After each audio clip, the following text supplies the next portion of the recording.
राधा कैसे नहीं, ये तो अपनी बात ऐसी हो गई। और नहीं कहा था बुद्ध के पास किसी को लेके आए जिसको दिखता नहीं था। गांव के लोगों ने कहा कि देखो भगवान बुद्ध, ये इंसान देख नहीं सकता लेकिन कह रहा है कि दुनिया में सूर्य जैसा कुछ नहीं। आप इसको समझाओ कि मानने की दुनिया में सूर्य मानने को तैयार नहीं है। बुद्ध ने कहा क्यों नहीं मानता भैया? बोले क्या करूं, मैं तो अंध हूं, देख नहीं सकता, और किसी भी वस्तु की परीक्षा करूं तो इतने रूप से करूं। इतने रूप से, या तो चख के देखूं, या स्मेल करके देखूं, या टच करके देखूं। लोगों से मैं कहता हूं तुम कहते हो सूर्य है, प्रकाश है, बोले प्रकाश है, क्या मैं छुड़ा सकते हो मुझे? बोले छू नहीं सकते तो प्रकाश है, मैं कैसे मानूं? क्या मैं उसे सुन सकता हूं? बोले सुन नहीं सकते तो प्रकाश है।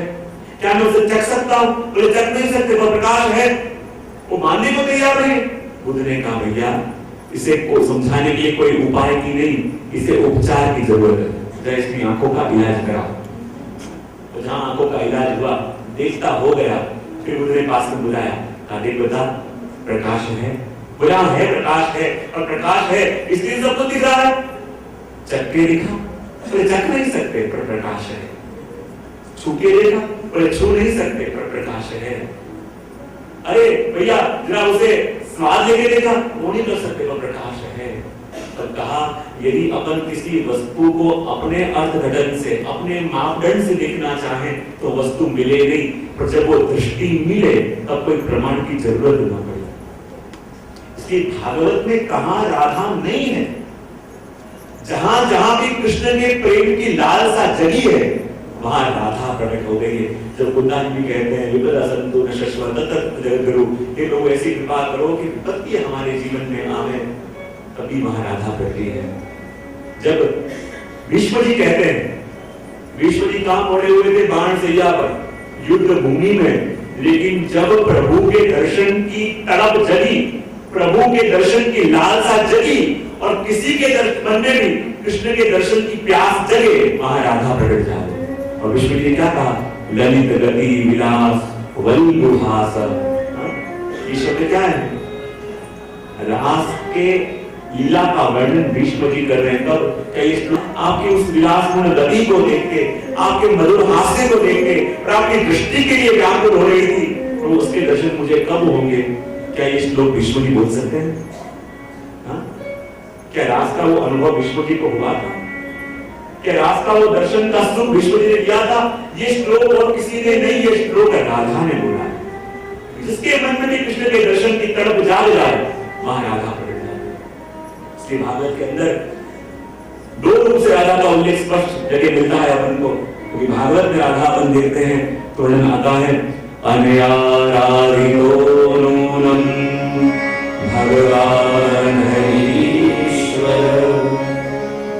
रास पंचाध्याय के अंदर भगवान की आराधना करने वाली ये राधा है, वो रूप से राधा का शब्द का उपयोग हुआ।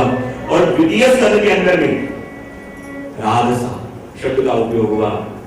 अभिषेक राधसा, और राधसा यानी क्या?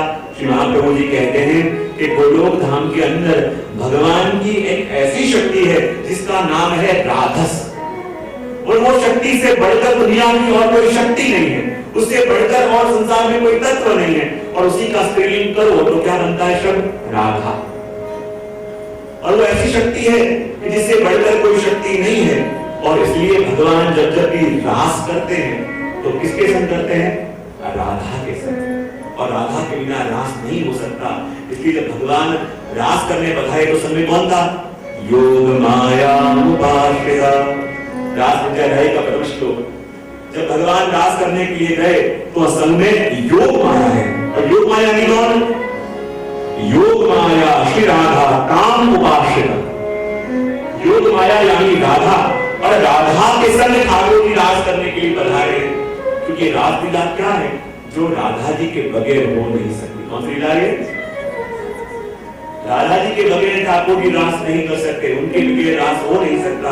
और राधा जी की शक्तियां कुल कितनी हैं उसका वर्णन अपने आचार्य करते हैं और कहते हैं राधा जी की कुल 12 शक्तियां। रास कौन कर सकता है? जिसके पास ये 12 शक्तियां। कितनी शक्तियां हैं? 12। और उसी के द्वारा ही राधा जी ये ठाकुर जी के पूरे रास का आयोजन करती है। ये रास का सर्जन होता है। तो अपन को लगे ना कि राधा जी यदि रास करते हैं, अपन ये भी सुना ना कि रास करते करते क्या हुआ, गोपियों को मद हुआ, बराबर। फिर क्या हुआ, ठाकुर जी अंतर ध्यान हो गए। पर क्या अकेले अंतर ध्यान हुए, किसके संग हुए? अनिरागी दोनों कह रहे हैं। कई आचार्य करते हैं कि वो राधा जी थे जिसको लेके ठाकुर जी अपने संग बधाए।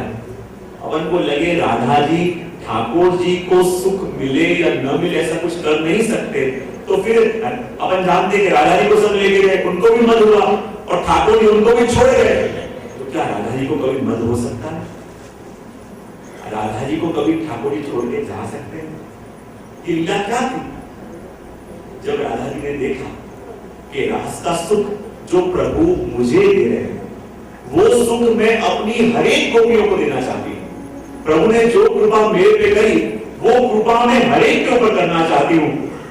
इसलिए आपको बताऊं मैं कि जब गोपियों ने राधा जी से ये कहा कि आपके समान सौभाग्य हमारा हमको कब मिले, जैसी कृपा प्रभु आपके ऊपर करते हैं ऐसी कृपा हम पे कब हो, तब राधा जी ने कहा देखो आज मैं तुम्हें वो देना चाहूंगी, वो दूंगी जो तुम्हें और कोई नहीं दे सकता।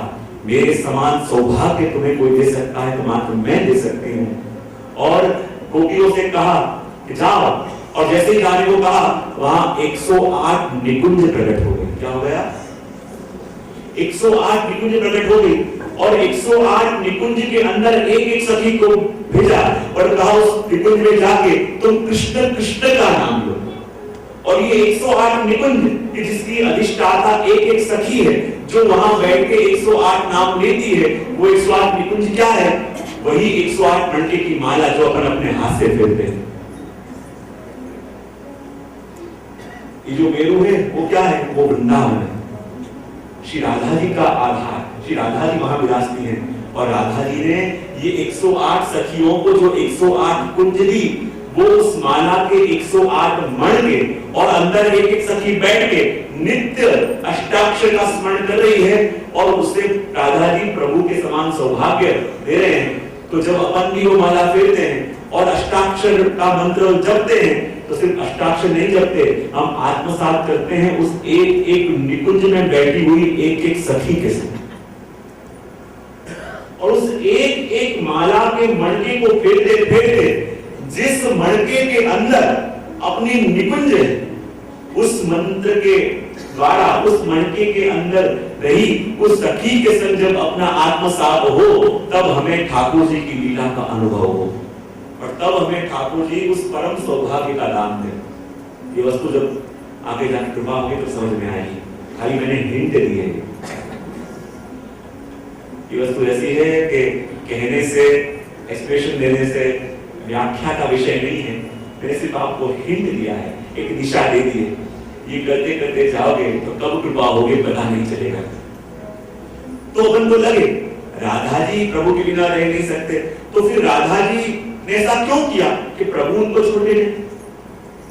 तो कहते हैं कि जब राधा जी को लेके ठाकुर जी उनके संग लेके गए, राधा जी के मन में ताप हुआ कि जो सखियां मेरे लीला की सहयोगी हैं, जिनको मैंने वचन दिया था कि तुम्हें मेरे समान सौभाग्य मिलेगा, लेकिन प्रभु को तो उनका मत कर, प्रभु ने उनका दोष नहीं किया और प्रभु उनको छोड़ के चले गए और मुझे भी अपने संग ले गए। लेकिन राधा जी ने विचार किया कि देखो प्रभु, आप यदि मुझे अकेले को वो सुख देना चाहते हो तो वो सुख मुझे नहीं चाहिए। प्रभु मैं आपसे मिलूंगी, मैं रास्ता सुख लूंगी, पर अकेले नहीं। प्रभु मैं आपको पाऊंगी, आपकी लीला का सुख लूंगी, पर तभी कि जब मेरा पूरा परिकर भी मेरे संग होगा। इसलिए प्रभु उनको लेके गए, वैसे लीला करी, प्रभु वहीं छोड़ गए और तब सब सखियां उनको मिली और सभी को लेके वो यमुना जी के तट ले गए। और जब प्रभु मिले तो सभी के संग राधा जी ने उनको रास्ता सुख दिया और ये रास्ता सुख राधा जी के बगैर न मिले। और इसलिए रास करते करते तो ठाकुर जी राधा जी के संग नृत्य कर रहे हैं और नृत्य करते करते उस समय राधा जी के एक एक श्रृंगार ठाकुर जी चुराने लगे और एक एक श्रृंगार ठाकुर जी चुराने लगे। तो कैसा दिख रहा था? क्योंकि देखो सारी लीलाएं आ रही हैं, लीला लीला है या रास लीला है,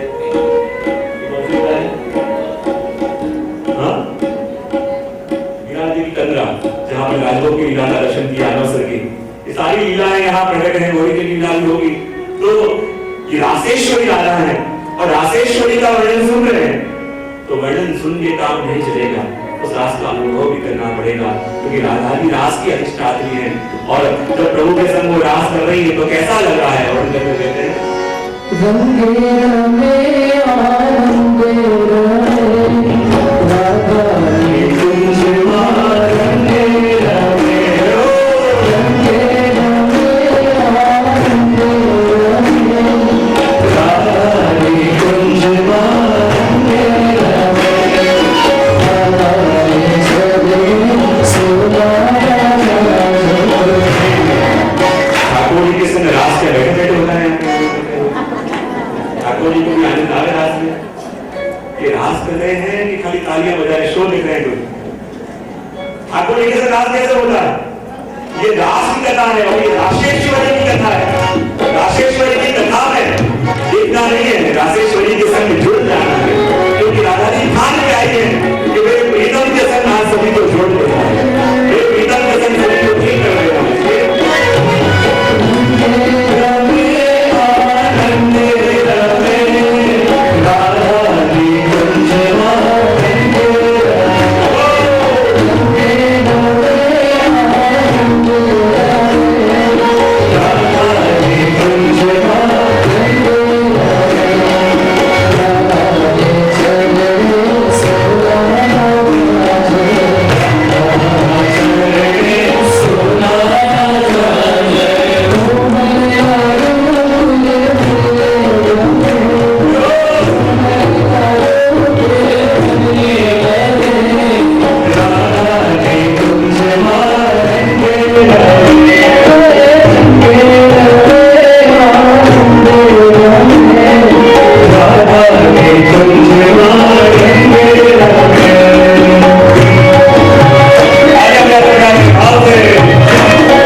ये श्री भी राधा जी की एक शक्ति है।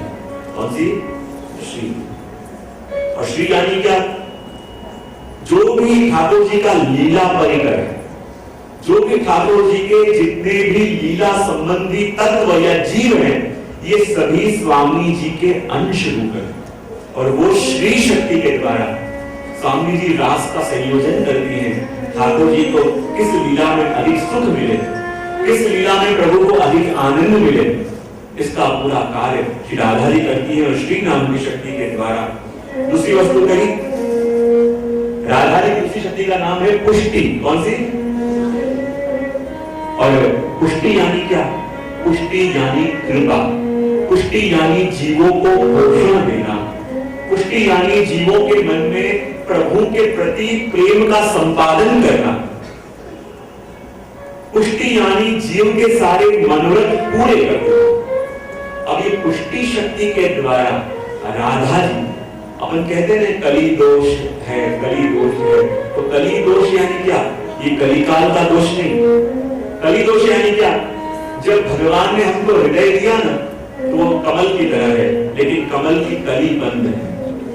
अपने साधन के द्वारा, अपने प्रभु के नाम के द्वारा, प्रभु की भक्ति के द्वारा उस कमल की कली को खिलाना है। और अभी तक अपन उस कमल को खिला नहीं पाए, यानी अपन को कली दोष लगा। ये कली अभी तक यही हृदय में है, खिली नहीं है, ये दोष रूप है। और ये हृदय की रही, हृदय की कमल कली कब खिले? जब स्वामी जी कृपा करें। मैं कई बार प्रवचन में एक एग्जाम्पल देता हूं।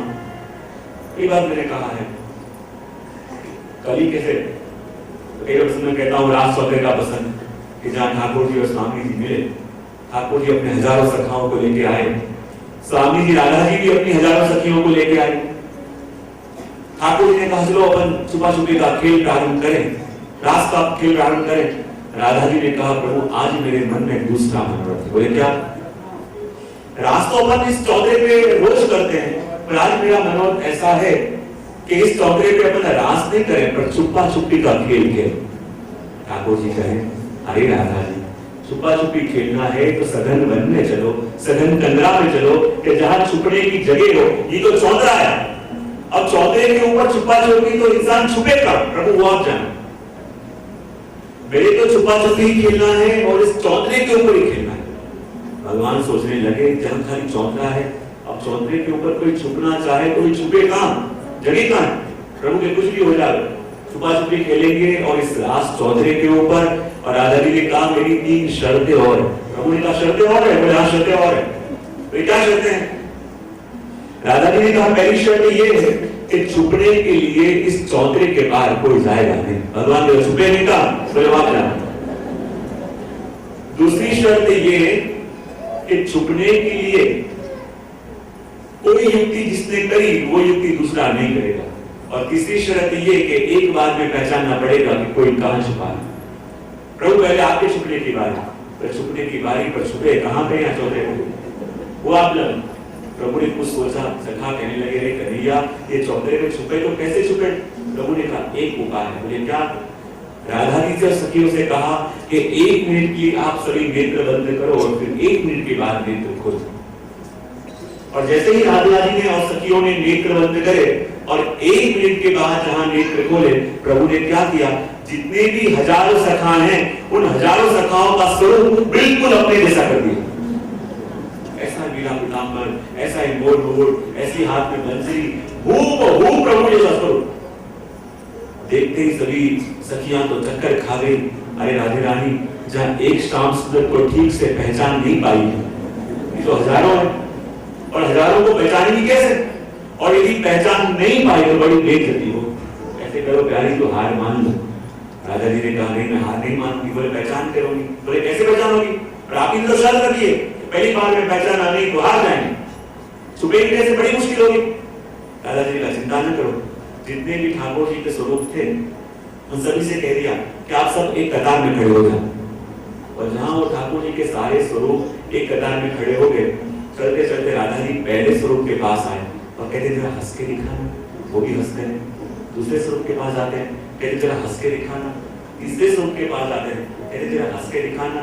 यूं करते करते 11वें स्वरूप के पास आए और जैसे कहा हंस के दिखाना, और जैसे ही स्वरूप हंसे और राधा जी को मूर्छा आ गई, कहे श्याम सुंदर बाहर आ जाओ। प्रभु दंग हो गए, सभी सखियां दंग, प्रभु के सारे सखा दंग। विचार करने लगे जहां सभी का स्वरूप एक समान हो गया तो प्यारी तू आपको खबर कैसे पड़ी कि हजारों के अंदर मैं हूं? तो राधा जी ने कहा प्रभु इसमें क्या हो गया? जब आपने अनेक अनेक स्वरूप धारण कर लिए, पर प्रभु एक बात आप याद रखना, आपके जैसा कोई स्वरूप धारण कर सकता है, आपके जैसा कोई पीताम्बर कर सकता है, आपके जैसे मुरली कोई हाथ में ले सकता है, आपके जैसे कोई मोर मुकुट धारण कर सकता है, पर आपके जैसी मुस्कान कोई कहां से लेके आए? वो तो आपकी अद्वितीय है, वो तो आपकी अनुपम है, उसकी बराबरी कहीं हो भी नहीं सकती। प्रभु ने, राधा जी ने प्रभु को पहचान लिया और अब छुपने की बारी थी राधा जी। सखियां कहने लगी अरे राधा जी आपने क्या किया? आपने हाथों से अपने पैरों में कुल्हाड़ी मारी। बोले क्यों? आपने शर्त रखी है चौधरे के बाहर नहीं जाएंगे, और एक ने छुपने की युक्ति करी वो दूसरा नहीं करे, और एक ने छुपने की युक्ति नहीं करी दूसरा नहीं करेगा, तो इस चौधरे में छुपे भी कैसे? राधा जी के मेरे पास एक उपाय है। बोले क्या? प्रभु से सखाओं से कहा 1 मिनट के लिए आप सब आंखें बंद करो और फिर खोलो, हम छुप जाते हैं। प्रभु ने कहा देखो चौधरे के बाहर नहीं, बोले पता है आंखें बंद करो। और जहां भगवान ने और सारे सखाओं ने एक दिन के लिए आंखें बंद करी और राधा जी ने क्या देखा कि राज चौधरे के आसपास बहुत सारे मोगरे के झाड़ हैं और उन मोगरे के झाड़ में ताजी ताजी मोगरे की बहुत सारी कलियां खिली हैं।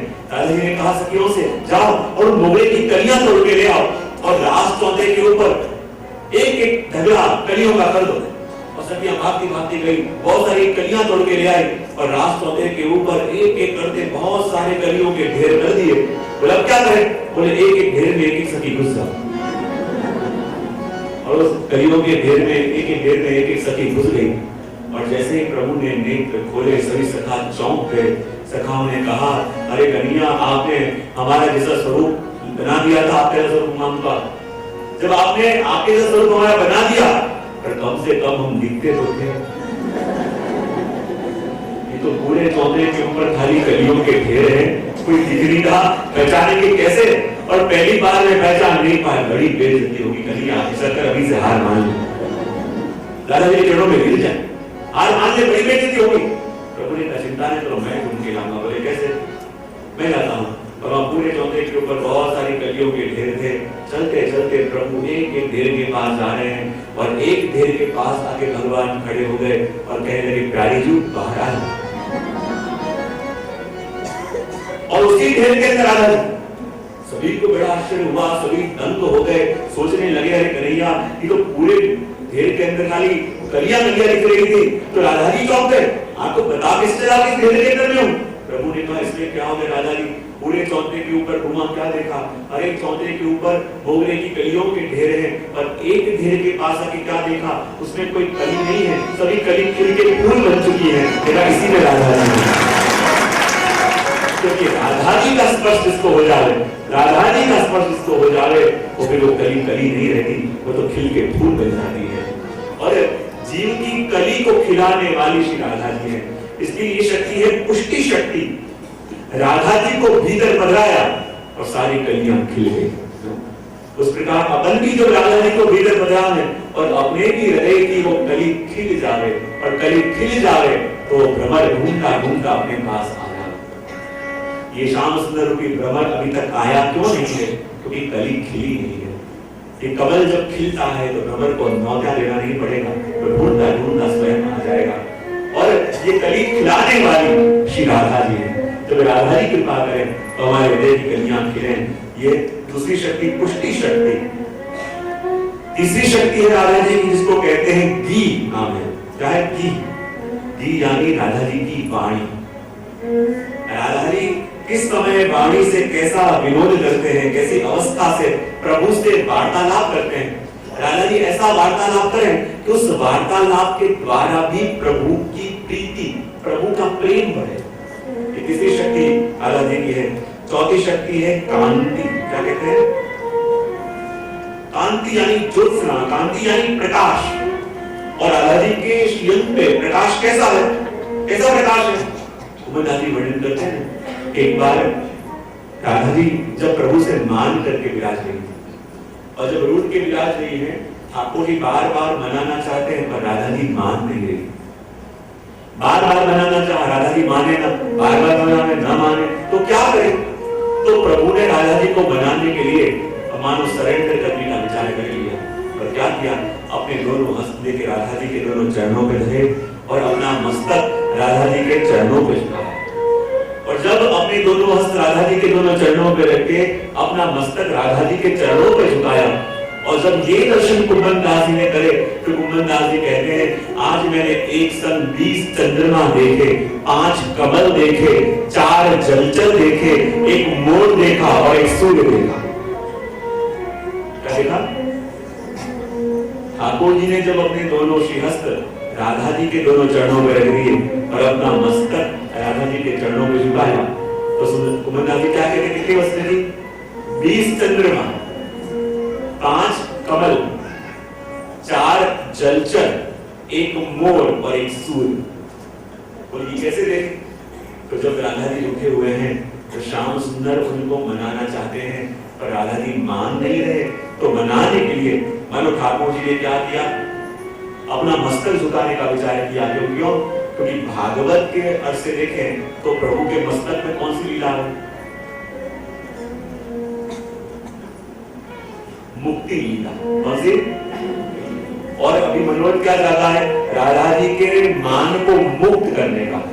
और राधा जी के मान को मुक्त करना चाहते हैं तो मुक्ति लीला कहाँ है? प्रभु के मस्तक पे। तो प्रभु के ये मस्तक जब राधा जी के चरणों में झुकाऊंगा तब जाके राधा जी का मान मुक्त होगा। दूर करने के लिए प्रभु ने दोनों हस्त राधा जी के चरणों में झुकाए और मस्तक झुकाया। तो घुमनदास जी ने दर्शन की क्या देखा कि ठाकुर जी के दोनों श्री हस्त के 10 नख और स्वामी जी के चरणारविंद के 10 नख ऐसे चमक रहे हैं कि मानो ये 20 नख नहीं पर 20 चंद्रमा, और ये 20 नक्षत्र का दर्शन घुमनदास जी ने किया। और कहते हैं 5 कमल देखे। बोले 5 कमल यानी क्या?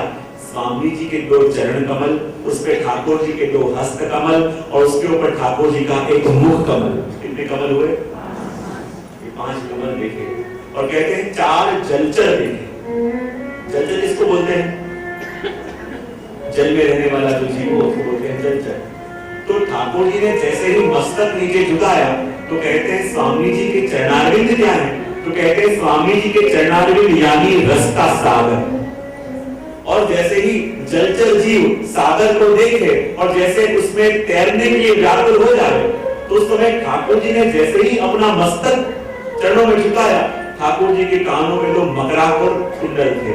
और मकर यानी क्या? मकर यानी मगर, वो भी जलचर। और जैसे उसने ये जल देखा, स्वामी जी के चरणों के रस को देखा, वो उसमें तैरने व्याकुल हुए। और जैसे ही ठाकुर जी का मस्तक स्वामी जी के चरणों में झुका, ठाकुर जी के नैन भी ऐसे हो गए मानो ये 2 नैन नहीं पर 2 मत्स्य हो, 2 मछलियां हो। और जैसे मछली जल को देख के उसमें तैरने को जैसे व्याकुल हो जाए, ऐसे ही ठाकुर जी के 2 नेत्र स्वामी जी के चरण रूपी सागर को देख के उसमें गोटे लगाने को व्याकुल हो गए हो। ऐसे तड़पने लगे नेत्र मानो 2 मछलियां हो। और जैसे ही मस्तक ठाकुर जी ने झुकाया तो ठाकुर जी का स्वर्ण का मुकुट ऐसे चमकने लगा कि स्वामी जी के चरणों में आज प्रभु का मस्तक नहीं पर स्वयं सूर्य झुक रहा। और उस मुकुट के ऊपर जो मोरपंख ठाकुर जी ने धराया हुआ था, वो जैसे ही स्वामी जी का दर्शन हुआ, स्वामी जी का स्पर्श हुआ, वो मानो मोरपंख भी मोर बन के नृत्य करने लगा। मोरपंख भी मानो अनेक मोरपंख धारण करके जैसे मेघ को देख के मयूर नाचे, ऐसे स्वामी जी के चरणों का स्पर्श पाके ये मयूर नृत्य करने लगा। ये दर्शन घुमनदास जी ने करे। और कहते हैं ये है स्वामी जी का चौथा यानी क्रांति। 5वां है कीर्ति। क्या? क्योंकि आपकी गाथा सभी गोपी जनों में श्रेष्ठ है, इसलिए कीर्ति धर्म आपका है। छठा कहा तुष्टि। क्या? और तुष्टि यानी क्या? संतोष। कहते हैं 7वां यानी ईला। क्या? ईला यानी धारण करने वाली शक्ति। प्रभु की समग्र लीलाओं को, प्रभु के समग्र भक्तों को यदि कोई धारण करके रखता है तो वो है स्वामी जी। कहते हैं 8वीं शक्ति है ऊर्जा। कौन जीती है? स्वामी जी अपने नेत्रों के हलन चलन से ठाकुर जी को क्या करना चाहिए क्या नहीं करना चाहिए ये संकेत दे देती है। ये स्वामी जी की ऊर्जा। जब स्वामी जी अपने नेत्र ऊंचे करे ठाकुर जी खड़े हो जाए, नेत्र झुकावे ठाकुर जी बैठ जाए, नेत्र टेढ़े करे ठाकुर जी भाग जाए और वापस नेत्र को उठावे ठाकुर जी भाग के वापस आ जाए। यानी अपने नेत्रों के द्वारा, अपने नेत्र के संकेत के द्वारा और नेत्रों के हलन चलन के द्वारा जिसकी भ्रूभंग से पूरी सृष्टि का सृजन होता है, और वही स्वामी जी के भ्रूभंग से उठता है और बैठता है और भागता है और आ जाता है। ये भेद है स्वामी जी में और ठाकुर जी में। कहते हैं 9वीं शक्ति है आपकी विद्या। कौन सी? और विद्या यानी क्या? ठाकुर जी का यथार्थ ज्ञान। और ठाकुर जी का यथार्थ ज्ञान यदि कोई दे सके तो वो कौन है? बोले स्वामी जी। 10वां कहा अविद्या। क्या है? अविद्या यानी आसुरी जीवों को जो प्रभु से दूर रखने वाली शक्ति है वो भी है राधा जी। इसलिए उन्होंने कंस को देखा, कंस को भी कहां भेज दिया? ब्रज में आने का बंद कर दिया। कहते हैं आपकी 11वीं शक्ति है जिसका नाम है माया। क्या है? और माया यानी क्या? जब भगवान ने भी रास किया तो योग माया के संग किया ना। और माया के 2 कार्य। कितने कार्य? माया का एक कार्य ये एक जगह रही वस्तु को वैसी के वैसी दूसरी जगह स्थापित कर देना, ये कार्य माया का। और माया का दूसरा कार्य क्या? प्रभु के अनुकूल लीला सामग्री निर्मित करना। यहाँ पे क्या हुआ? योग माया के संग ठाकुर जी रास करने खड़े हैं अब जब गोपियां भागती भागती भगवान के पास आई ना, तो उनकी दशा का वर्णन मिलता है ना कि कान के कुंडल जो है नाक पे पहन ली, नाक की नथनी कान में पहनी, माथे का पैर में, पैर का माथे में। और ऐसी अवस्था में यदि प्रभु के पास आवे तो प्रभु को क्या देख के सुख मिले? जब घर से निकली तो ऐसे अटपटे वस्त्र श्रृंगार में निकली, लेकिन जब भगवान के पास पहुंची तो 16 श्रृंगार में सज्ज हो गई। कार्य किसका? योग माया का, प्रभु के अनुकूल लीला सामग्री निर्मित करना। और दूसरा कार्य, एक जगह रही वस्तु को वैसी के वैसी दूसरी जगह स्थापित कर देना। जब भगवान रास कर रहे थे तो रास करते करते भगवान के हृदय का जो आनंद है, वो आनंद योग माया ने लेके वैसे ही वैसे गोपियों के हृदय में स्थापित कर दिया। और इसलिए गोपियों को बंद हुआ कि हम पूर्ण हो गए, हम सर्वज्ञ हो गए। और इसलिए गोपियों को सौभाग्य मत भी हुआ, क्योंकि भगवान राधिका जी की ये 11वीं शक्ति यानी माया और 12वीं शक्ति यानी इच्छा, कौन सी? प्रभु को आनंद देने वाली, प्रभु के मनोरथ पूर्ण करने वाली और प्रभु के मन में मनोरथ जगाने वाली भी यदि कोई ये शक्ति हो तो इच्छा शक्ति है। तो अपना समय हो रहा है, इसलिए इस